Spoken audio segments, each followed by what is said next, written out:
e indiscutiblemente grande es el misterio de la piedad. Ahí está en español e inglés también. Great is the mystery of godliness. Grande es el misterio de la piedad. Dios fue manifestado en carne, justificado en el Espíritu, visto de los ángeles, predicado ¿a quiénes? A los gentiles, creído en el mundo, recibido arriba en gloria. Encontré un tesoro. Este versículo es un tesoro. Podríamos pasar meses, años hablando solo de esta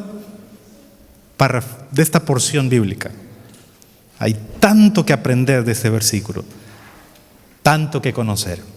Bueno, llevo varios meses estudiando este versículo y hasta ahorita ya escribí, estoy en el proceso, no he terminado, ya escribí 8 sermones sobre ese versículo. 8 sermones. Les propongo en esta mañana hablar del primero, nada más el primero. Son 8, pero no tengo tiempo para predicar 8 sermones, solamente el primero. ¿Qué les parece si esta mañana hablamos de esa frase? Dios manifestado en carne. Quiero hacer un anuncio, un disclaimer, dicen en inglés, un anuncio, decir algo. Es imposible entender este tema. Es imposible. Como humanos, ni los ángeles lo entienden todavía. Toda la eternidad, lo que vamos a seguir estudiando es este tema. El tema de la salvación, toda la eternidad. De manera que, aún en estos 8 sermones o en estos minutitos que estemos aquí hablando de esto, no lo vamos a entender todo. Pero es mi oración que esta mañana aprendamos, aunque sea un granito de mostaza, aunque sea un poquitito de este tema. Por eso dice Deuteronomio 29:29, todas las cosas secretas pertenecen a Jehová nuestro Dios. Cosas secretas, Dios se las guarda para Él. Pero las reveladas son para nosotros y para nuestros hijos, para siempre, para que cumplamos todas las palabras de esta ley. Así que ahí está el disclaimer. Este tema es infinito. No pretendo abarcar todo, no pretendemos entender todo, pero Dios nos ha revelado a través de su palabra, y la revelación, eso sí nos pertenece a nosotros y a nuestros hijos. Regresemos entonces a lo que fue nuestra lectura bíblica, y ahí vamos a estudiar el primer tema de estos. Llevo 8, posiblemente saque más, posiblemente haya más sermones, pero ahorita solo tengo 8. Y vamos a ver el primer tema se llama Dios manifestado en carne. Esa expresión que habla del misterio, Dios fue manifestado en carne. Eso es lo que vamos a conversar. No todo el versículo, una frase del versículo, es lo que vamos a ver. Decía la lectura bíblica, sacrificio y ofrenda no te agradan. Esto está en Salmo 40, versos del 6 al 8. Has abierto mis oídos, dice David. Holocausto y expiación no has pedido, no has demandado. Entonces dije, como no querías esto, no querías sacrificio, no querías expiación, entonces dije, vengo, en el rollo del libro está escrito de mí. El hacer tu voluntad, Dios mío, me ha agradado, y tu ley, ¿qué dice ahí? Está en medio de mí. Cerramos los ojitos. Padre, gracias por esta reunión. Gracias por permitirnos estar aquí conociéndote, aprendiendo un poquito más. Este es un tema infinito, un tema importante. Permite que el Espíritu Santo hable a nuestro corazón en esta mañana. En el nombre de Jesús. Amén. El tema esta mañana, Dios manifestado en carne. ¿De qué está hablando este versículo? ¿Por qué es que Dios se tiene que manifestar? Cuando Dios se manifiesta, ¿cuál es el mensaje? ¿Qué es lo que quiere enseñarnos? Bueno, es lo que vamos a contestar en esta mañana a través de este tema. El Eterno se hizo visible. Dios se hace visible. Cuando hablamos de Dios, entendemos que la Biblia nos habla de la deidad, nos habla de la Trinidad. Dios Padre, Dios Hijo y Dios Espíritu Santo. No son tres dioses, es un solo Dios. Por ejemplo, en la Shema, cuando hablan de Deuteronomio 6, Jehová nuestro Dios uno es. Interesante que en ese versículo utiliza 3 veces el nombre de Dios y luego usa la palabra que los une es Ejad. Ejad significa uno es. De manera que cuando dice oye Israel, la Shema, oye Israel, Jehová nuestro Dios uno es, menciona 3 veces el nombre de Dios y después que menciona los 3 veces dice Ejad, uno es.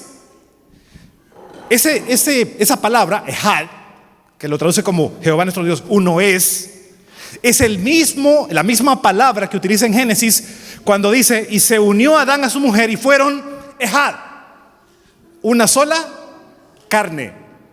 ¿Qué significa? Significa Dios se manifiesta en 3 personas, pero Ejad quiere decir, pero son uno solo. Adán y Eva eran 2 personas, pero ellos se unen y la Biblia lo traduce como serán una sola carne. Pero no eran un ser humano, eran 2 seres humanos. Y luego vinieron los hijos y luego los nietos. Pero dice Ejad, una sola carne. De la misma manera ocurre con la deidad. La deidad no consiste en 3 dioses, es un solo Dios, cada uno separado individualmente. Esta mañana entonces hablemos de esto, el reino, el eterno, Dios eterno que se hace visible. Dice Mateo 1:23, he aquí que la Virgen concebirá y dará a luz a su hijo y llamará Emmanuel, que en español significa Dios con nosotros. Mateo está usando el versículo del Antiguo Testamento, está usando Isaías. Y en Isaías 7:14 dice exactamente lo mismo. He aquí, el mismo Señor dará una señal, y he aquí la Virgen concebirá y dará a luz. 745 años antes de que Cristo viniera a este planeta, Isaías dice, una virgen va a concebir, va a tener un hijo, y este hijo se llamará Emmanuel, que significa Dios con nosotros. De manera que antes que Jesús viniera a este planeta ya estaba profetizado. En Isaías 9:6 nos dice, porque un niño nos es nacido, hijo nos es dado, el principado sobre su hombro, y se llamará su nombre admirable, consejero, Dios fuerte. ¿De quién está hablando? Está hablando de un niño. ¿Quién es ese niño? Es Jesucristo. Y este versículo dice que a ese niño se le llamará Dios fuerte, el Gibor en hebreo. Dios fuerte, el Gibor, Jesucristo. Padre eterno, príncipe de paz. Y ahí está en inglés también, Mighty God, el Gibor es el nombre que se le da a Jesús. En otras palabras, la Biblia nos está diciendo que Jesucristo, a Él también se le llama, en la Biblia, en las profecías, a Él se le llama Dios, se le llama Emmanuel, Dios con nosotros. En otras palabras, Jesús está viniendo a este planeta, cuando vino la primera vez como naciendo de la Virgen María, viene para mostrarnos, para darnos a entender quién es Dios, cómo es su carácter, cuál es su misión, cuál es su propósito. He aquí la Virgen concebirá. Interesante. Cuando nosotros vemos los nombres de Dios, vamos a ver que varios de estos se le colocan a Jesús también. Por ejemplo, Elohim. Elohim significa Dios. El Señor es paz, Yahweh Shalom, o El Shaddai. Son títulos que se le colocan a Jesús también. El Shaddai significa Dios todopoderoso. Adonai significa Señor o mi amo. Eso significa Adonai. Y usted recuerda cuando Jesús está haciendo un milagro y así le llaman a Jesús, Adonai, mi Señor. Son nombres que se le dan a Dios y también se le aplican simultáneamente a Jesucristo. El Olam, el eterno, Dios eterno. Yahweh Rohi, el Señor es mi pastor. El Elión, Dios altísimo. El Gibor, lo acabamos de ver en Isaías, dice, al niño se le llamará el Gibor, Dios fuerte. Yahweh Shabaot, el Señor de los ejércitos. Interesante que en la Biblia intercambia las palabras que usa para el Padre, para Jehová Dios Padre, las usa también ¿para quién? Para referírselas a Jesucristo. ¿Indicando qué? Indicando que Jesús es parte de la deidad, de que Jesús es Dios. Está indicando que Jesús es divino, es un ser divino. Y ahí están otras palabras. Abba significa papi o padre también. Jehová Rafa, el Señor es tu sanador. En las raíces, más que todo las raíces hebreas, se usa esa palabra él. La palabra él tiene que ver con Dios. Por ejemplo, cuando usa la palabra Daniel, Dan es juicio y él significa Dios. Entonces Daniel significa Dios es mi juez. En hebreo la raíz él se está refiriendo a Dios. Y estas palabras también, algunas de ellas se aplican y se le dicen también a Jesús. Por eso nos dice Romanos 9:5, de quiénes son los patriarcas. Aquí está escribiendo Pablo.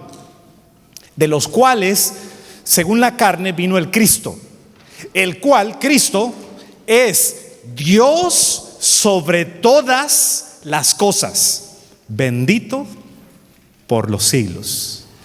A Cristo se le llama Dios también, de acuerdo con varios versículos de la Biblia.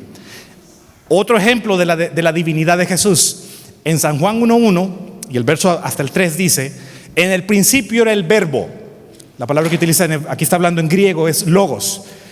En el principio, arge, en el principio era el verbo, era el logos, era la palabra.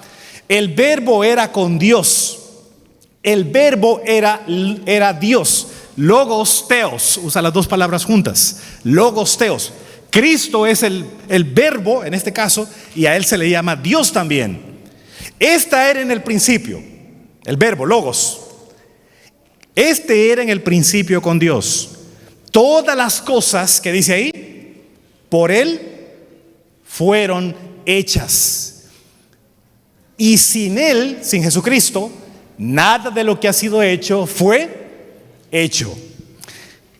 En Juan 1:18, otro ejemplo, estamos estudiando la divinidad de Jesús.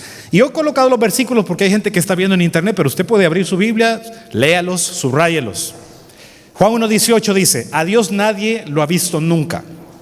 El Hijo unigénito, monogenes, la palabra que utiliza aquí, el monogenes, el Hijo unigénito, que es Dios, y aquí dice monogenes teos. Usa otra vez la palabra, teos en griego es Dios, monogenes teos, el unigénito que es Dios, y ahí tengo la nueva versión internacional, es la que usé ahí. El monogenes que es Dios y que vive en unión íntima con el Padre, nos lo ha dado, ¿qué dice ahí? Nos lo ha dado a conocer. Y Tito 2:13, aguardando la esperanza bienaventurada, la manifestación gloriosa de nuestro gran Dios y Salvador Jesucristo. La palabra que utiliza aquí es megas teos. Gran Dios, megas quiere decir grande, megas. Esa es la palabra que utiliza en griego. Entonces vemos que la Biblia nos da varios fundamentos. Nos está diciendo, nos está anunciando la venida de Cristo. Cuando vino la primera vez, la Virgen concebirá. Lo dice 700 años antes que Jesús viniera. Jesús no ha venido todavía, pero lo está anunciando desde antes. Y está diciendo, y este jovencito, este niño es Al-Gibor, es Dios fuerte. Está usando los títulos de Dios Padre, los usa también para Jesucristo. Y al mismo tiempo le llama monogenes teos, el unigénito Dios. Y al mismo tiempo le llama logos teos, el verbo Dios. Es el creador, es el que hizo todo lo que nosotros vemos a nuestro alrededor. Todas las cosas por él fueron hechas. Interesante. Mire cómo la Biblia nos enseña.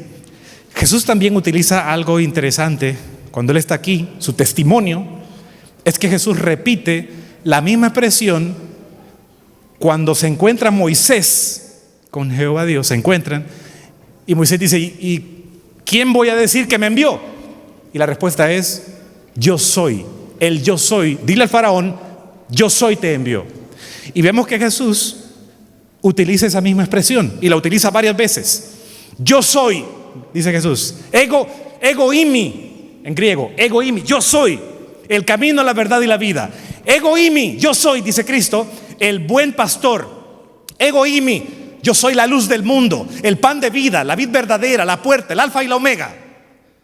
El mismo título del Padre, que es Dios, lo utiliza también ¿quién? Jesucristo, y dice, yo soy. Primera de Juan 5:20. Sabemos que el Hijo de Dios ha venido, dice Juan, y que nos ha dado entendimiento para conocer al que es verdadero.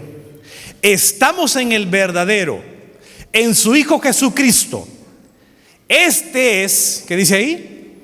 El verdadero Dios y la vida eterna. Entonces vemos que a Jesús se le llama Dios fuerte. Vemos que Jesús es el creador. Se le llama unigénito Dios. Es el que hace todas las cosas. Y aparte también es el Dios verdadero. Y aparte es el que tiene ¿qué? Vida eterna en sí mismo. Es decir, Jesucristo no recibió la vida eterna de alguien. Él es Dios y Él tiene la vida. Y al quien quiere, Él da ese privilegio de la vida eterna. ¿Me siguen? Les dije, no vamos a entender todo este tema, pero aunque sea un granito de mostaza, que aprendamos hoy, eso tendrá efecto en toda nuestra vida cristiana.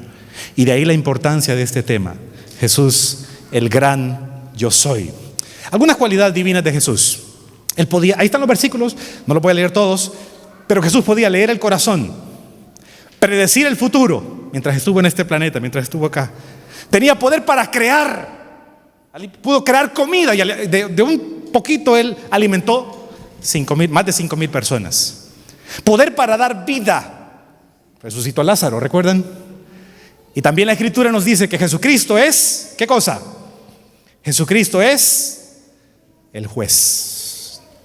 De manera que en la Biblia se enseñan las cualidades de Jesucristo. Los salmos, que de paso hay muchos salmos que son profecías. Los salmos son proféticos. Y este salmo, mire lo que dice esta profecía: tu trono, oh Dios, es eterno para siempre.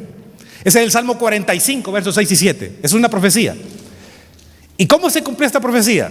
En Hebreos 1:8 y el verso 9, el escritor de Hebreos usa el salmo que está en el Antiguo Testamento, toma ese salmo y lo explica, y se lo aplica ¿a quién? Se lo aplica a Jesús. Dice Hebreos 1:8: mas del Hijo, aquí está hablando del Padre, del Hijo dice, o sea, el Padre habla y el Padre dice del Hijo: tu trono, oh Dios, por el siglo del siglo. O sea, vemos el testimonio del Padre. El Padre no dice: mi hijo es un profeta. El Padre no dice: mi hijo es como otro cualquier ser humano. No, el Padre dice: mi hijo es Dios, a Él escúchenlo. Y ustedes van a ver en varias ocasiones el Padre habla. En el bautismo de Jesús, el Padre habla. ¿Y qué dice? Este es mi Hijo amado, en Él yo tengo complacencia. El Padre habla. Y aquí en el Salmo 45 el Padre dice: este es mi Hijo, tu trono, oh Dios, por siglo de siglo, cetro de equidad. De manera que el Padre también confirma en esta profecía, y el escritor de Hebreos aplica este salmo profético. ¿Se lo aplica a quién? Se lo aplica a Jesucristo. En segundo lugar, ya estamos terminando. En segundo lugar, hablaremos hoy de la preexistencia de Jesús. ¿Desde cuándo existe Jesús? ¿Desde cuándo? ¿Qué dice la Biblia? Dice Miqueas 5:2. Búscalo si quiere. Ahí está en la pantalla, yo lo escribí por amor a los que están en línea, pero usted puede usar su Biblia porque estamos hablando de un tema importantísimo. Dice Miqueas 5:2, una profecía: pero tú, Belén, Efrata. Efrata quiere decir próspera, fructífera. Tú, Belén, fructífera. Ese era el nombre que se le daba en esa época. Tú, Belén, pequeña de estar entre las familias de Judá. De ti saldrá el que será Señor en Israel. Y sus salidas son desde el principio, desde los días, ¿qué dice ahí? Desde la eternidad. ¿Cuándo nació Cristo entonces? ¿Desde cuándo existe Cristo? Desde la eternidad. Por eso dice Cristo: yo soy el alfa y el omega, soy el principio, soy el fin. Cristo es eterno, el Padre es eterno, Jesucristo es eterno. Eso le llama, esa es la expresión que usa el profeta Miqueas. Sus inicios son eternos, no tiene principio. Cristo no fue creado en ningún momento. Cristo es eterno y Él tiene la vida eterna y Él puede dar vida eterna. Eso dice la Escritura. La preexistencia de Jesús. En el testimonio de Jesús, es decir, en su forma de expresarlo, Él dijo en varias ocasiones, en San Juan 17:5, aquí está hablando Cristo y Él dice: ahora pues, Padre, glorifícame tú al lado tuyo, con aquella gloria que tuve contigo antes, ¿de qué dice ahí? Antes que el mundo fuese. O sea, no existía el planeta Tierra, no estaba estructurada la Vía Láctea, no estaban los planetas organizados todavía en esta área del universo, pero Jesús ya estaba. Jesús ya existía. Y lo dice el profeta y lo dice Cristo en su propio testimonio. En San Juan 8:58 Jesús le dice: de cierto os digo, antes que Abraham fuera, ego eimi, yo soy. Jesús está hablando aquí. De manera que Jesús es el principio, es eterno, es Dios eterno. En Colosenses 1:16 dice: porque en Él fueron creadas todas las cosas, las que hay en los cielos, las que hay en la tierra, visibles e invisibles, sean tronos, dominios, principados, sean potestades. Todo fue creado por Él y para Él. Y Él, el Logos Theos, el monógenes Theos, Él es antes de todas las cosas. Y todas las cosas, ¿qué dice ahí? Todas las cosas en Cristo subsisten. ¡Wow! O sea, hay muchas religiones que predican, religiones grandes y fuertes, que solo dicen, solo hablan del Padre, o creen en Dios Padre, y creen que el Padre creó a Jesucristo. No, la Biblia no enseña eso. La Biblia enseña que Cristo es el creador y que Él existe desde antes de nacer de la Virgen María. Jesús ya existía eternamente. Eso es lo que enseña la Escritura. Ahora, ¿por qué se humanizó Dios? ¿Por qué tuvo que venir Jesucristo? ¿Para qué tuvo que venir?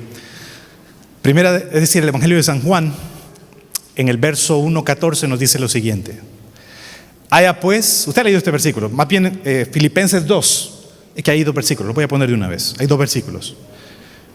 Haya pues en vosotros este sentir que hubo también en Cristo Jesús, el cual, siendo en forma de Dios, Jesucristo, teniendo la forma de Dios, y la Reina Valera actualizada lo traduce así. Este párrafo, la Reina Valera lo traduce como más fácil de entender. La Reina Valera dice: haya pues en vosotros el mismo sentir que hubo en Jesús, el cual, aunque existía en forma de Dios, Jesucristo ya existía en forma de Dios, no estimó ser igual a Dios como cosa que aferrarse, sino que se despojó a sí mismo, tomando la forma de siervo, hecho semejante a los hombres, y estando en la condición de hombre, Cristo se humilló a sí mismo, haciéndose obediente hasta la muerte y muerte de cruz. Este versículo es una joya, es un tesoro, y aquí está hablando de el propósito de Jesús. ¿Por qué Dios se tiene que humanizar? ¿Por qué? ¿Cómo es posible que Dios pueda morir? Y por eso la Biblia le llama a esto como un misterio, el misterio de la piedad. Porque en la mayoría de religiones que tienen sus dioses, la mayoría de religiones y grupos tienen sus dioses, donde los dioses de ellos pues nunca mueren. Al contrario, son dioses que hay que estarle dando ofrendas para calmarlos. Las deidades siempre han existido y en todas las culturas tienen sus dioses.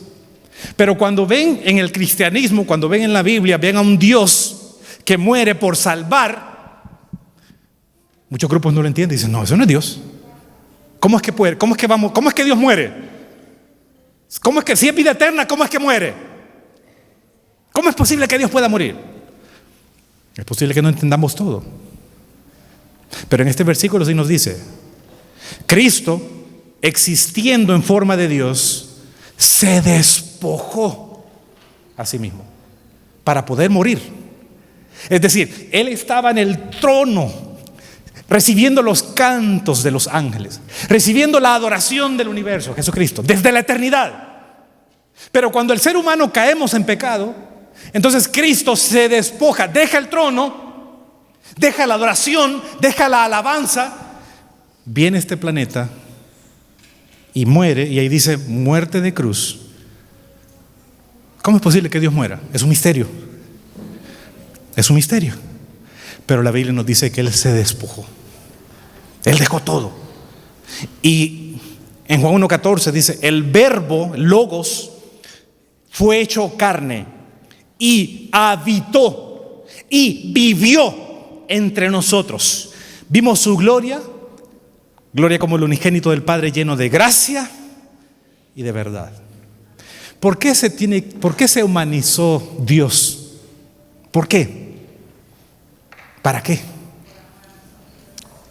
Esta es la gran pregunta. Este es el gran misterio. El Verbo se hizo carne y habitó en medio de nosotros. Cristo se humanizó y vino a este planeta. Por lo menos tenemos algunas sugerencias, algunas ideas. Cristo se encarnó, nació como bebé, fue un adolescente. Jesucristo fue un adolescente, vivió como un ser humano para revelarnos a Dios. Él dice, el que me ha visto a mí ha visto al Padre. Para ser siervo fiel y sufriente, para vencer el pecado y abrir el camino de la salvación, y para experimentar nuestras luchas, nuestras tentaciones, y poder compadecerse ¿de quién? De nosotros. Solo alguien que estuvo en sus zapatos lo va a entender a usted. Para que alguien lo entienda a usted, tiene que estar en sus zapatos. Jesús hizo eso. Se puso en nuestros zapatos y vivió exactamente con las mismas tentaciones, el mismo sufrimiento que nosotros tenemos cada día. ¿Para qué? Para entendernos, para ayudarnos, para fortalecernos. Por eso Cristo hace una tarea, una obra en el ser humano. Jesús hace algo en nosotros, infinito, grandísimo. Hace varios meses, usted sabe, la iglesia tiene el canal de YouTube, estamos transmitiendo en vivo todos los cultos. Los sermones quedan grabados y a veces la gente escribe cosas de todo tipo de cosas, ahí en los sermones que quedan grabados. Hay un sermón del pastor Bullón está aquí predicando, y el pastor está hablando de evangelizar y está hablando del amor de Dios. Y en ese sermón, ya casi alcanza 500,000 de personas que han visto ese sermón. La iglesia Germantown con ese sermón ha alcanzado casi 500,000 de personas. Y entre los cientos de comentarios, hay un comentario que dice, le pregunta al pastor Bullón, ¿a dónde dice la Biblia? Me imagino que esa persona, pues yo no sé quién es, pero ahí está escrito, ahí está el comentario. ¿A dónde dice la Biblia que Dios ama a todos? Así está. Yo leí el comentario, porque hay un montón de comentarios ahí. Hay gente que le agrada, gente que felicita al pastor, gente que lo invita a predicar a su iglesia, gente que le dice, pastor, yo me bauticé por usted. Pero hasta ese comentario, ¿a dónde dice la Biblia que Dios ama a todos? Bueno, ahí está la respuesta en este versículo. Ahí está la respuesta. El hecho de que Dios mismo deja el trono, el hecho de que Dios mismo viene a nuestro planeta, aprende nuestro idioma, camina entre nosotros, nace como un bebé siendo Dios eterno, siendo Dios fuerte, deja todo para dar su vida. Ahí está la respuesta. Ahí dice, con su ejemplo, no con palabras, con su ejemplo, de que Dios ama a toda la humanidad. Por eso aquí en estos Efesios, Pablo está escribiendo a los Efesios y les dice, hablando de Jesucristo, dice, nos predestinó para ser adoptados. Cristo nos ha adoptado. A la raza caída, a la raza hundida, Cristo nos ha adoptado como hijos suyos por medio de Jesucristo, según el buen propósito de su voluntad, para la alabanza de su gloria, de su gloriosa gracia, que nos concedió en su amado. En Él tenemos, en Cristo tenemos, ¿qué dice ahí? Redención mediante su sangre, El perdón, otra bendición, otra obra de Cristo, el perdón de nuestros pecados conforme a la riqueza de la gracia que Dios nos ha dado en abundancia, con toda sabiduría y entendimiento. Él nos hizo conocer el misterio de su voluntad. ¿Por qué vino Jesús? Para hacernos conocer el misterio de su voluntad. Para eso vino Jesús. Su misión, conforme al buen propósito que de antemano estableció en Cristo. Antes que el ser humano pecáramos, Cristo ya estaba dispuesto a ofrecer su vida para llevarlo a cabo cuando se cumpliera el tiempo. Reunir en Él, en Cristo, todas las cosas, las que están en el cielo como las que están en la tierra. En Cristo también fuimos hechos, ¿qué dice ahí? Herederos, pues fuimos predestinados según el plan de aquel que hace todas las cosas conforme al designio de su voluntad, a fin de, ¿qué dice ahí? A fin de que nosotros, que ya hemos puesto nuestra esperanza en Cristo, seamos para alabanza de su gloria. Terminé. ¿Aprendimos? ¿Aprendimos? ¿Qué aprendimos? Recuerda, llevo 8 sermones, me faltan 7.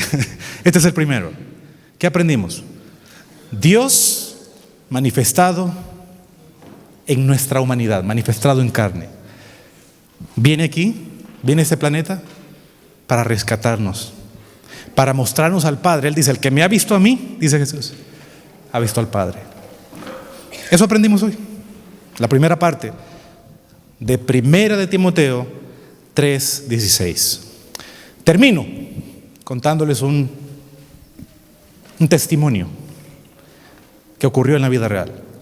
Ahí por los años 1900 nació este joven que está aquí, Philip James Elliot, o le decían Jim Elliot, o Jim le decían. Un muchacho aquí norteamericano. Era un cristiano evangélico, no era adventista del séptimo día. En esa época la iglesia adventista pues ya existía, pero estaba empezando. Pero este muchacho era cristiano, evangélico, amaba a Dios. Y él tenía un deseo de servir a Dios. Entonces él se preparó, fue al seminario, estudió, se convirtió en misionero. Y cuando él termina su estudio, entonces él se organiza para ir a Ecuador. Esto ocurrió en la vida real. Esto no es chiste, no es broma, esto es verdad. Aquí en Norteamérica. James Elliot nació el 8 de octubre de 1927. Y entonces este muchacho se prepara, reúne sus recursos, después se acababa de graduar y dice, yo tengo un sueño, tengo una misión. Quiero ir a Ecuador para ser misionero, para evangelizar. Y entonces se movió por todos los Estados Unidos, fue a California, fue a Pensilvania, buscando compañeros que le ayudaran a ir a Ecuador, a la selva, para ser un misionero. Entonces reunió varios jóvenes norteamericanos, los reunió. Algunos de ellos estuvieron ahí apoyando, pero el problema que tenía Jimmy es que la mayoría de jóvenes en esa época, pues, estaban un ratito con él, pero luego se casaban. Y ya cuando se casaban, decía, ya no te puedo ayudar porque ya me casé, no puedo ir a Ecuador. Pero como pudo, él reunió un grupo y se fue, todo el grupo se fueron a Ecuador. Llegaron a un lugar donde estaba la tribu de los Guarani. Y cuando él llega ahí, él se instala en las afueras, porque esta tribu de los Guarani vivían en una selva.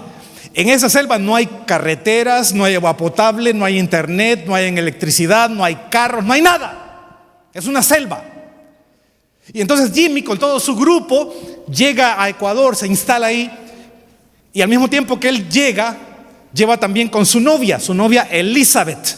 1947, ahí está la foto de ellos. Ellos llegan a Ecuador, ellos dos, ellos se casan en Ecuador, Quito, el 8 de octubre de 1953. Jimmy y Elizabeth Elliot se casan allá en Ecuador mientras son misioneros. Él la llevó a la muchacha, llevó al grupo y allá se casó con ella. Y mientras están ahí casados, ellos van organizando la manera de cómo meterse a la selva y cómo evangelizar a los indígenas ahí en la selva. No hay carreteras, no hay internet, No hay electricidad, no hay nada, solamente árboles, selva, serpientes, lodo. Es una selva. Están ahí organizándose y ellos descubren la única forma de llegar a ese lugar es en avión. En avión. Así que consiguen un avión, reúnen dinero entre todo el grupo, reúnen el dinero. Ahí están las fotos del grupo. Reúnen un avión y empiezan a volar toda la selva de Ecuador. Empiezan a volarla. Y mientras van volando, van viendo hacia abajo a ver si miran personas. Y de repente, mientras van volando, ven a un grupo de indígenas. Y cuando miran, empiezan a tirarles regalos. Y los indígenas ven las cosas que les caen del cielo y dicen, ¿qué es esto? Y ni siquiera hablan español. ¿Qué es esto? Pero los indígenas al principio reciben los regalos. Reciben lo que los misioneros tiraban de los aviones. Tiraban regalos, comida, medicinas. Las tiraban desde ahí.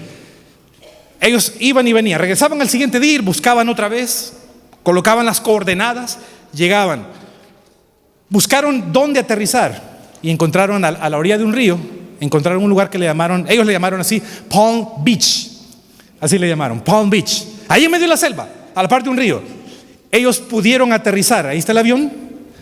Ahí están los misioneros. Estos son los misioneros. Ahí está el avión. Y ellos empezaron a hacer amistad con las personas.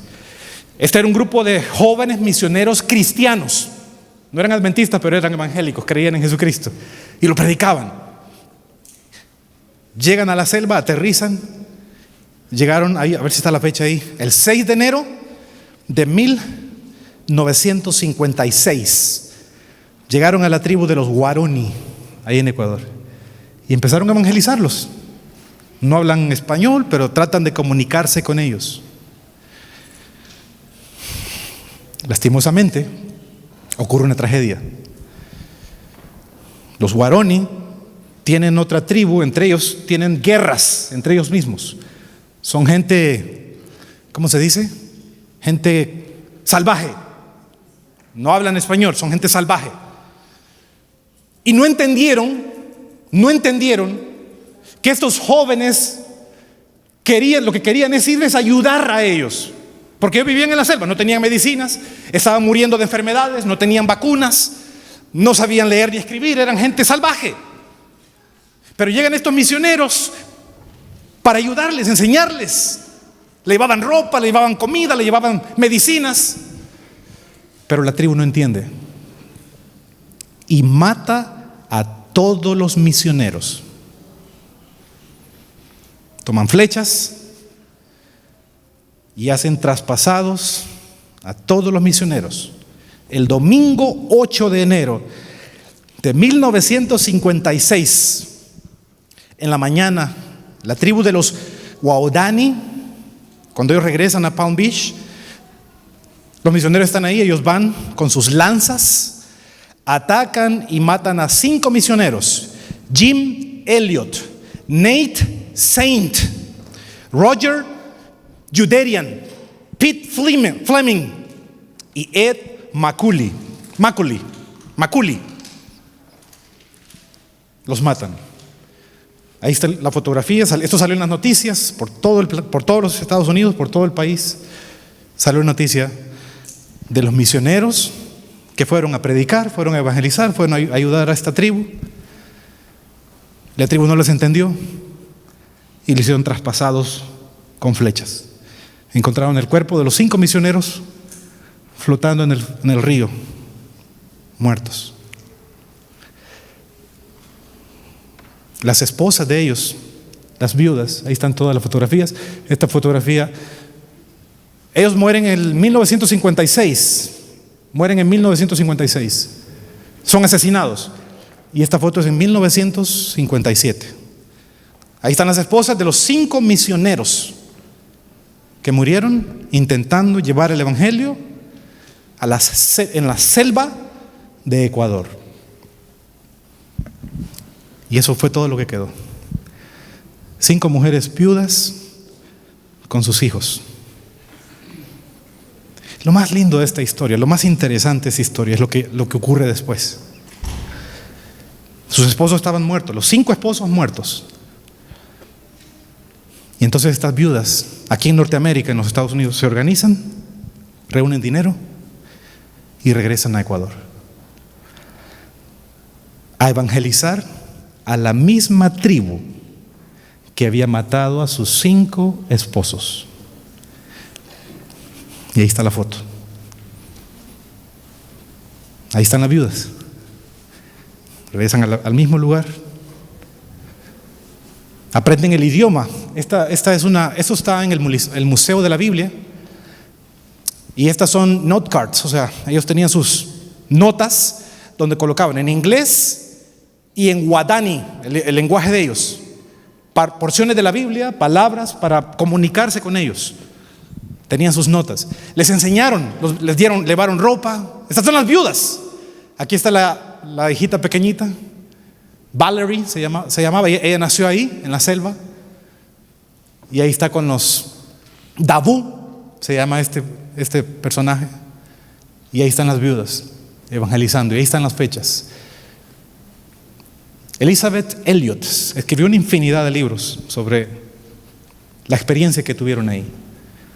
Finalmente, muchas personas salvajes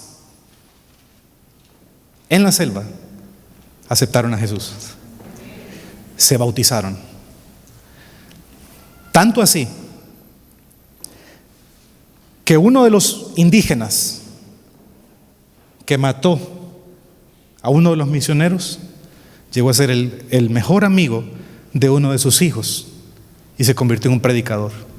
Lo trajeron aquí a los Estados Unidos, lo trajeron aquí. Y cuando él lo llevaron a la tienda y dice, los Estados Unidos es bien fácil conseguir comida. Ellos en la selva tienen que cazar y llevar lanzas. Dice, aquí en los Estados Unidos la comida es bien fácil. Lo único que haces una línea, agarras lo que quieres, llegas a un gran almacén, agarras lo que quieres, luego haces una línea, le enseñas tus cosas a una muchacha, la muchacha se sonríe contigo, luego tú le prestas una tarjeta de plástico y lo más increíble es que la muchacha solo la mira, luego te la devuelve. Y después que te devuelve el plástico, tú te lo metes en la bolsa y te puedes llevar toda la comida para tu casa. No tienes que cazar. En los Estados Unidos tú no tienes que cazar. Solo un plástico lo enseñas y te llevas toda la comida que tú quieras de ese almacén. Eso dijo el indígena cuando lo trajeron aquí a Norteamérica. Muchas personas se bautizaron. Muchas personas conocieron el Evangelio gracias al esfuerzo de este grupo de personas. Hicieron una película, la recomiendo, se llama End of Spear. Esa película la hicieron en el 2005. Hay muchos libros sobre esta historia y está esta película también, ocurrió en la vida real. End of Spear, está en español, está en inglés y español. La recomiendo esa película. Y eso está basada en la experiencia de estos misioneros. ¿Por qué les cuento eso? Es posible que esta historia explique, nos ayude a entender un poquitito del sacrificio de Cristo Jesús. Nos ayude a entender un poquito. Jesús, como el misionero del universo, vino a este planeta. Aprendió nuestro idioma, aprendió a hablar hebreo, griego, arameo. Aprendió de la Biblia, la misma Biblia que él había dictado, los mismos mandamientos que él había enseñado. Se los aprendió otra vez como niño.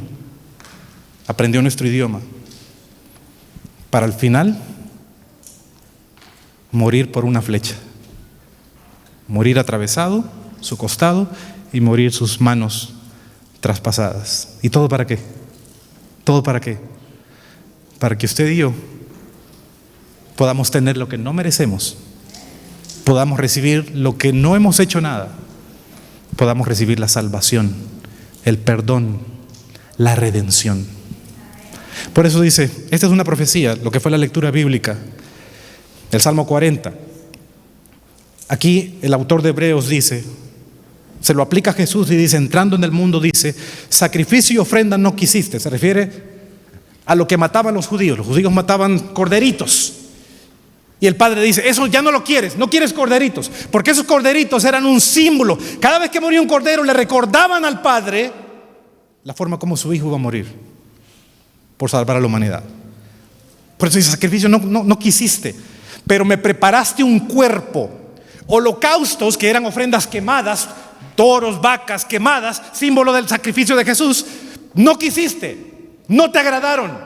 Entonces dije, dice Cristo, aquí está hablando Cristo, Hebreos, he aquí yo vengo, dice Jesús, para hacer tu voluntad. Como en el rollo, el libro de Isaías, Salmos, Miqueas, en el rollo del libro, en la escritura, está escrito de mí diciendo: sacrificio y ofrenda y holocausto y expiaciones por el pecado no quisiste, no te agradaron. He aquí vengo, oh Dios, para hacer tu voluntad. Quítalo primero, quita los sacrificios, quítalo primero para establecer lo último, su sacrificio. Y en ese sacrificio y en esa voluntad somos santificados mediante la ofrenda del cuerpo, hecha una vez para siempre. ¿Qué significa el Salmo 48 entonces? ¿Qué significa Salmo 40, lo que fue la lectura bíblica?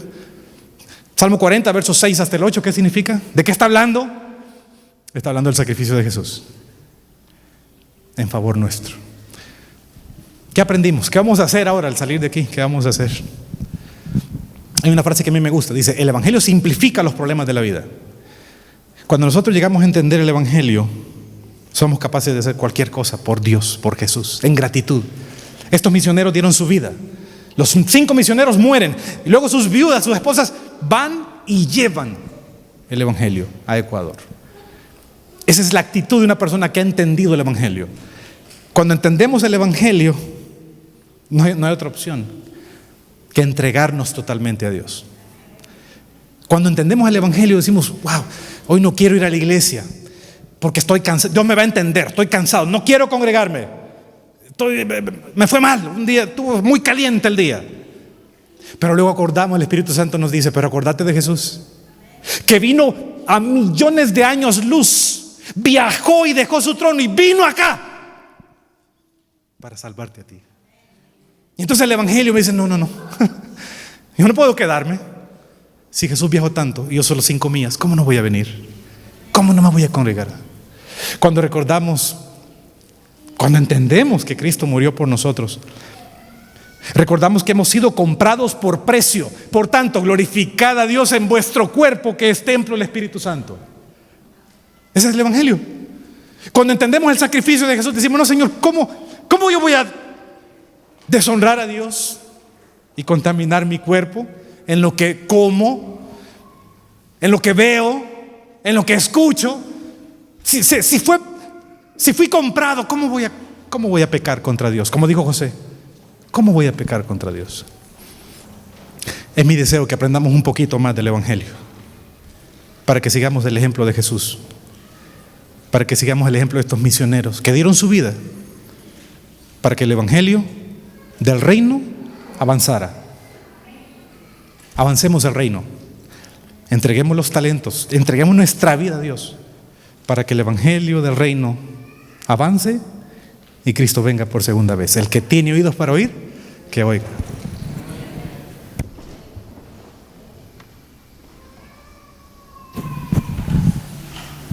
¿Cuántos damos un fuerte amén por el sermón a nuestro pastor Carlos? Muy interesante, ¿verdad? Ahora, para terminar con nuestro culto divino, entonaremos el himno 360, por favor, de pie.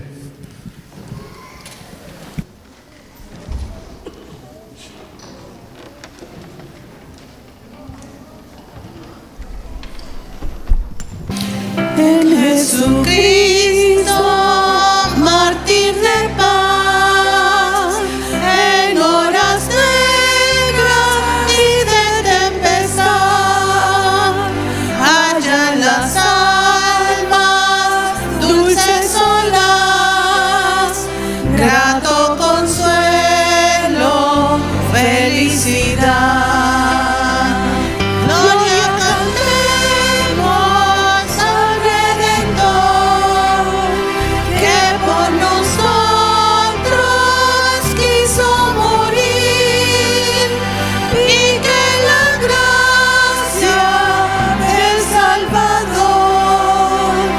Siempre dirija nuestro vivir.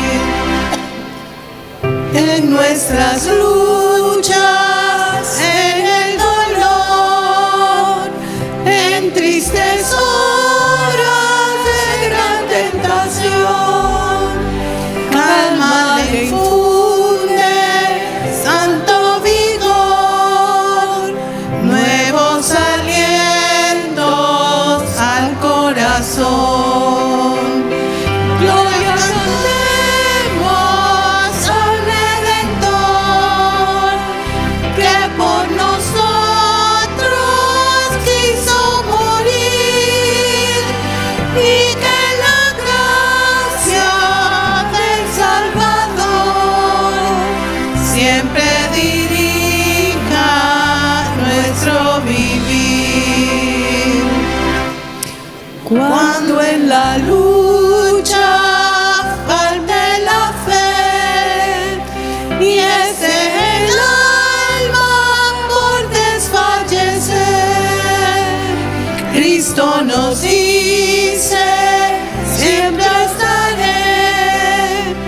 gracia divina, santo poder.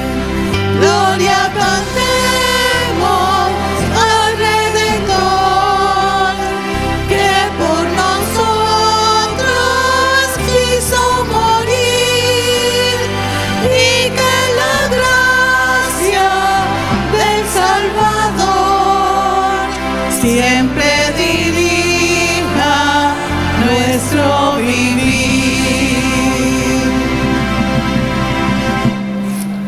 En Jesucristo, mártir de paz, en horas negras de tempestad, hallan las almas dulce solaz, grato consuelo, felicidad.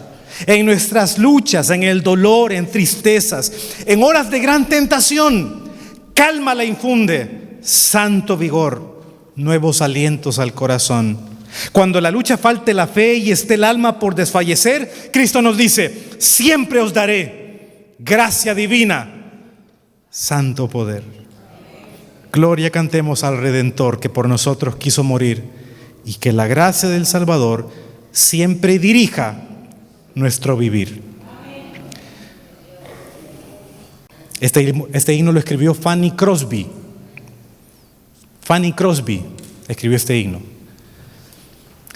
En realidad escribió 9,000 himnos esta dama. Fanny Crosby escribió 9,000 himnos. Y lo más increíble es que era ciega.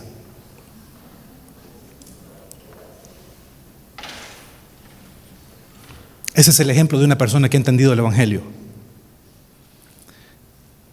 Cuando llegamos a entender el Evangelio, somos capaces de hacer cualquier cosa en gratitud por el que dio la vida por nosotros. Cuando entendamos el Evangelio,